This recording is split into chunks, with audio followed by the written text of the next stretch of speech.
আচ্ছা, আমি শুরু করছি আগামীকাল থেকেই। আগামীকাল আমি ঢাকা থেকে কাঠমান্ডুর উদ্দেশ্যে ফ্লাই করব।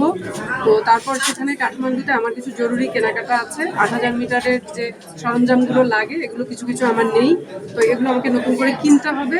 এগুলো কেনাকাটা শেষ হলে আশা করছি দুদিন পরে আমরা লুকলার ফ্লাইটে যাব। লুকলা পর্যন্ত পৌঁছে আমার ট্রেকটা শুরু হবে।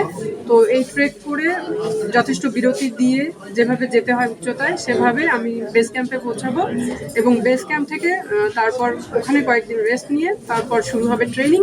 ওখানে একটা ট্রেনিং দেওয়া হয়, তো ট্রেনিংটা করে তারপর আমি রোটেশনে বেরোবো। রোটেশনে বের হওয়া মানে আপনি একটু বেশি উচ্চতায় যাবেন, ওই উচ্চতায় ঘুরে এসে আবার বেস ক্যাম্পে থাকবেন। এভাবে আমি ৭,২০০ মিটার পর্যন্ত যাব, তারপর ফিরে আসবো। ফিরে এসে বেস ক্যাম্পে একদম ফাইনাল পুশের জন্য অপেক্ষা করব। মানে যখন এবার বেস ক্যাম্প থেকে রওনা দিব তখন একদম চূড়ায় পৌঁছে তারপর ফিরে আসবো।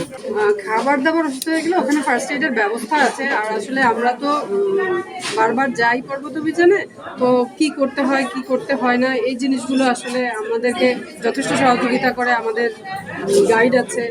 আর আমি 8K এক্সপেডিশনের সঙ্গে যাচ্ছি, ওরা খুবই অভিজ্ঞ পর্বতারোহণ এজেন্সি।